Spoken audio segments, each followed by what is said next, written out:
প্রিয় ভাই, আমি আমার জীবনে কিছু ঘটনা আমি আপনাদের মাঝে তুলে ধরবো। যেমন দেখেন, আমি করছি কি, একদিন হঠাৎ করে ডিউটি করতেছি, ডিউটি অবস্থায় আমি হাঁটাচলা করতেছি, করতে করতে দেখি যে একটা মানুষ আপনার আহ তাহাজ্জুদের নামাজ আদায় করতেছেন। তখন আমার তাকে দেখে আমার গাটা শিংড়ে উঠলো। তখন থেকে আমি একটা চিন্তা ভাবনা করলাম যে আমিও আল্লাহর রাস্তায় চলে আসবো এবং আল্লাহর পথে চলে আসবো।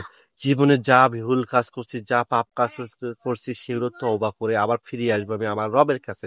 তা তখন থেকে আমি তওবা করি, করার পর আমি কিন্তু ধূমপানও করতাম ভাই। সেই ধূমপানটা পর্যন্ত আমি ছেড়ে দিয়েছি শুধুমাত্র যখন আমি নামাজে রেগুলার পড়তে শুরু করি, যখন 5 ওয়াক্ত নামাজ পড়া শুরু করি, তখন আমার মধ্যে একটা ভুল কাজ করতে গেলেও, একটা পাপ কাজ করতে গেলেও 10 বার চিন্তা ভাবনা করে করি, আল্লাহ এত কষ্ট করে নামাজ পড়লাম, সারাদিনে এত নেক আমল করলাম, শুধুমাত্র এই ভুলটার কারণে আমার নেক আমলগুলো চলে যাবে। এই যখন আপনি 5 ওয়াক্ত নামাজ পড়বেন, তখন দেখবেন আপনার মনের মধ্যে একটা শান্তি প্রশান্তি চলে আসবে। তা আমি বলতেছি, যখন আমি 5 ওয়াক্ত নামাজ পড়া শুরু করি, তারপর মাঝে মাঝে আমি ইয়াসিন সূরা পাঠ করি, তখন আমার খুব ভালো লাগে। ঠিক আছে, এইভাবে আমি করতে করতে আসলে আমি আল্লাহ তাআলার পথে চলে আসছি। আমার মধ্যে অনেক পরিবর্তন চলে আসছে, আগের মতো আর আমার মধ্যে নেই। আমি যে আগে সিগারেট ধূমপান করতাম, আড্ডা দিতাম, বন্ধু বান্ধবের সাথে খারাপ কথা বলতাম, জোরে জোরে উচ্চ স্বরে কথা বলতাম, সেগুলো কিন্তু আমি বিরত হয়েছি। এবং এখন আর শুধু আমার মনে হয় কি জানেন, যখন আজান দেয় তখনই খালি মনে হয় যে আমি মসজিদের দিকে ছুটে যাই। তো তখনই আমার কলজাটা মনে হয় সবসময় মসজিদের মধ্যে লাগানো থাকে। অনেকে আমাকে নিয়ে টিটকারি করে, কি নামাজি ব্যক্তি হয়েছে ভাই, যে যেটা বলুক, কিন্তু আমি এটা আর ধরি না। আমার মনে হয় যে আমি আমার মসজিদের ভিতরে গেলে, আমি নামাজ পড়তে ধরলে আমার মনটা শান্ত শান্ত সৃষ্ট হয় এবং শান্তি পাই, তৃপ্তি পাই। এখন কে কি বললো না বললো সেদিকে তো আমার তো উচিত না। কারণ আমাকে যখন আজান দেয়, তখন আমার কলেজের ভিতরে কেমন যেন একটা মানে ঘুঙ্গুর যেমন বাজে না, ঝুনঝুনি ঝুনঝুনি যেমন শব্দ হয়, ওইরকম একটা করে আর আতাল বিতাল শুরু হয়ে যায়। আর ভাই, আমি আপনাদেরকে সবসময় একটা কথাই বলবো, আপনারা ভাই প্লিজ ফজর নামাজটা পড়বেন ভাই। ফজরের নামাজ কারা পড়ে না জানেন?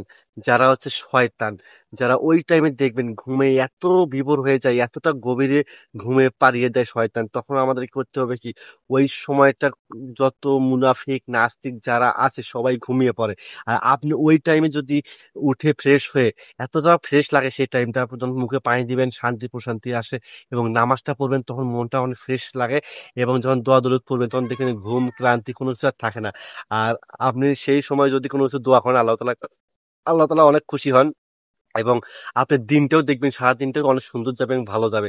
আমি এইভাবে পড়তেছি পুরো 40-45 দিন হয়ে গেল ইনশাল্লাহ। আমার মনটা না অনেক অনেক অনেক পরিবর্তন হয়ে গেছে। আর এবং আমার দুনিয়ার চিন্তা আমি আর করি না, তখন আমার মনে হয় যে আমি আল্লাহ তালা আমার সাথে আছে, আল্লাহ তালা আমাকে ভালোবাসেন, আল্লাহ পথ অনুযায়ী চলে আমার তৃপ্তি আসে, আমার শান্তি আসে, আমি খেয়ে শান্তি পাই, পরে শান্তি পাই, আমি চলাফেরা করে শান্তি পাই, মানুষের সাথে কথা বলেও শান্তি পাই। মানুষ যদি মানে বিশৃঙ্খলা বোধ কোনো কথা বলে, তখন কিন্তু আমি সেটার গায়ে নেই না। কারণ কি হয় জানেন, তখন এই মনে হচ্ছে আল্লাহ তালা আছে, ও বলুক, আমার মতো আমি, তখন একটা আপনার শান্তি প্রশান্তি, আপনার আপনার সবকিছু মন মানসিকতা সবকিছু পরিষ্কার হয়ে যাবে। আর এটা একটা বড় বিষয় যে আমি যে এই যে ধূমপানটা ছাড়তে পারছি, আল্লাহর কাছে অশেষ রহমত এবং আলহামদুলিল্লাহ। আল্লাহ যেন আমাকে মৃত্যুর আগ পর্যন্ত যেন ধূমপান যেন না করায়। এবং ধূমপান করলে ফেরেশতা কাটাতে পারে না কাছে 40 দিন পর্যন্ত। তাহলে এত কষ্ট করে নামাজ পড়ে তো আমার কোনো লাভ হবে? এই জন্য আর কি আমি ধূমপানটা ছেড়ে দিয়েছি। আর আপনারা আমাদের জন্য, আমার জন্য সবসময় দোয়া করবেন, আমি যেন আল্লাহর রাস্তায় থাকতে পারি এবং আপনাদের ভালো ভালো সুন্দর সুন্দর কন্টেন্ট উপহার দিতে পারি। আর যারা এতদূর পর্যন্ত দেখেছেন, তাদেরকে জানাই আন্তরিক শুভেচ্ছা এবং অভিনন্দন এবং ভালোবাসা আমার তরফ থেকে। আসসালামু আলাইকুম ওয়া রাহমাতুল্লাহি ওয়া বারাকাতুহু। কেমন আছেন আপনারা সবাই? আপনারা সবাই ভালো আছেন? আলহামদুলিল্লাহ আমিও ভালো আছি। তা সবাই ভালো থাকবেন। ফি আমানিল্লাহ।